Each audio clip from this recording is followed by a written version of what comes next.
Welcome to this Elite Professional Training Masterclass. Today, we're going to permanently shift your operational paradigm. We are completely moving away from that outdated idea that commercial cleaning is just some basic, reactive daily chore. Instead, we're going to elevate it to exactly what it truly is, a highly structured, compliance-driven operational discipline. If you manage a facility or oversee a cleaning operation, this masterclass is designed to give you the exact professional frameworks you need to elevate your standards to a truly world-class level. To establish our baseline today, we've got to completely disabuse ourselves of casual, amateur notions. As Austin Jones, the CEO of Millennium Facility Services, perfectly puts it, complaints are not a measurement system. Relying on tenant complaints or your own subjective gut feelings after a quick walkthrough, that's the mark of an amateur operation. Listen, complaints are a lagging indicator. By the time you actually hear one, the failure has already occurred. Today, we are going to replace all that guesswork with objective, defensible systems. Here is our roadmap for the masterclass. 1. Foundations of facility hygiene. 2. Chemical safety and compliance. 3. Standard operating procedures, or SOPs. 4. Professional execution workflows. 5. Advanced equipment and tech. And finally, 6. KPI measurement. Let's dive right into Section 1. Foundations of facility hygiene. We're starting by establishing the fundamental objective of professional cleaning. And spoiler alert, it has absolutely nothing to do with mere aesthetics. Think about the stark contrast between traditional, informal cleaning and rigorous elite systems like the British Institute of Cleaning Science, or BICSC standards. Traditional cleaning relies on informal training and inconsistent techniques, which obviously leads to wildly variable quality. But when you step up to professional standards, you get structured certification, standardized procedures, and incredibly strong health and safety compliance. This single distinction dictates whether your facility is operating at a high risk or achieving consistent professional outcomes. So the true objective here is systematically removing dirt, pathogens, and environmental pollutants to protect occupant health and actually preserve your physical assets. Like I said, we aren't just trying to make a lobby look shiny. When you view your operation through the lens of risk mitigation, every single task your team performs becomes a calculated, scientific step toward facility preservation and public safety. Moving on to Section 2, Chemical Safety and Compliance.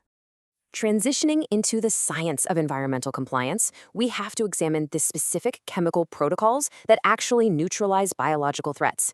Environmental compliance is all about executing correct scientific processes, not just springing liquids and crossing your fingers. And that brings us to a critical, highly misunderstood concept: dwell time. Dwell time is the required duration a chemical disinfectant must remain visibly wet on a surface to actively break down bacterial cell walls and neutralize those pathogens. Listen closely to this. If your staff sprays a desk and immediately wipes it dry with a paper towel, they haven't disinfected a single thing. They have literally just pushed wet germs around. Understanding and strictly enforcing dwell time completely separates elite professionals from amateurs. Another massive beginner mistake we see all the time is chemical overuse. People just naturally assume, right? Hey, adding extra concentrate is going to clean faster or kill more germs. Absolutely false. In reality, precision is everything.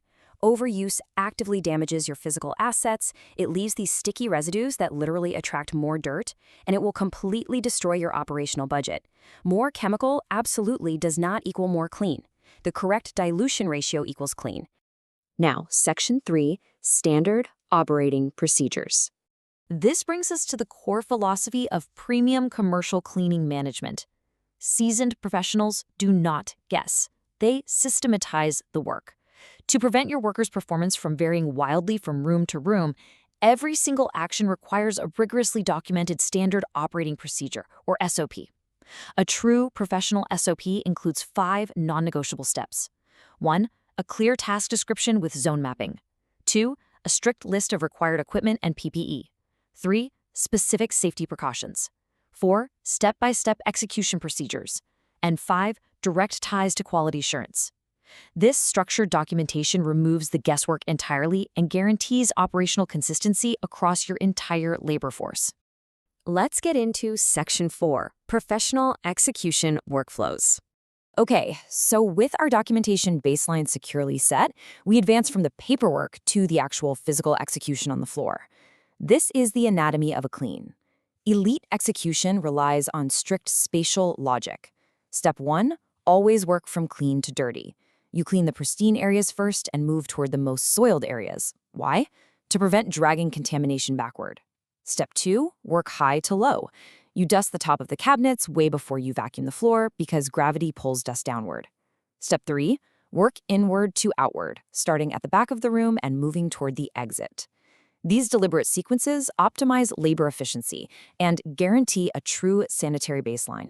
To enforce that spatial logic, we implement an absolute visual failsafe, the color coding methodology. It's brilliant.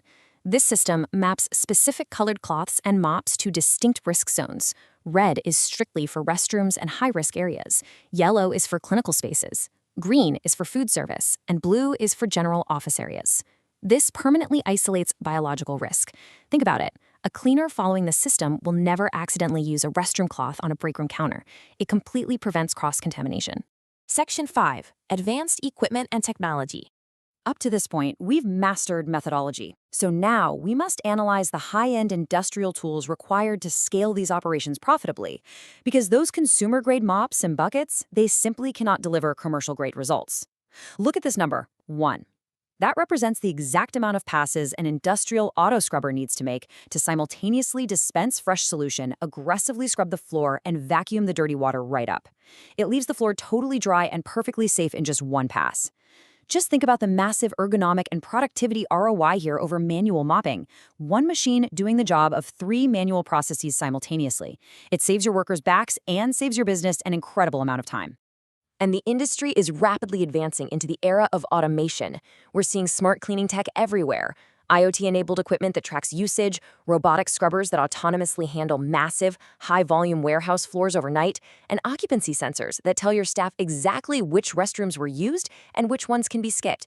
Automation directs human labor exactly where it is needed most, and it is actively reshaping the future of facility maintenance. Which brings us to our final section, Section 6, KPI measurement and accountability. Ultimately, unmeasured work drifts, and drifted work fails. This harsh reality demands a rigorous data and reporting structure that holds your entire ecosystem together. These 3 core performance metrics tell you instantly if your operation is functioning at an elite level. First, your corrective action closure rate needs to be 95% or higher, proving you actually find and fix problems quickly. Second, your scheduled task completion rate should hit 98%, ensuring the contracted scope of service is actually being delivered. And third, your labor hour variance must be within 5%, showing you are executing exactly within your budget and staffing parameters. Furthermore, according to BOMA International, that's the Building Owners and Managers Association, an inspection score of 90 or above on a 100-point weighted scale is the defensible, data-driven target required for any Class A commercial facility. Scores below 80 aren't just a bad day. They indicate a systemic program failure. You absolutely must measure this consistently. And honestly, here is the best part. You don't necessarily need a massive, expensive software platform on day one. The rigid operational discipline of manually capturing timestamp service requests, daily check completion logs, and weekly formal inspections is what truly drives vendor accountability. The raw discipline of tracking things consistently is far more important than the sophistication of the tool you use to do it. So, I want to leave you with a final provocative question to wrap up our masterclass today. Look at your own operation and ask yourself, is your facility relying on the guesswork of amateur cleaning, or are you actively executing a systematized, compliance-driven operational discipline? I challenge you to take these elite frameworks back to your organization, eliminate the fluff, establish rigorous KPIs, and permanently elevate your environment to the absolute highest professional standard. Thank you for joining me for this masterclass. I truly hope this transforms how you manage the environments you walk into every single day.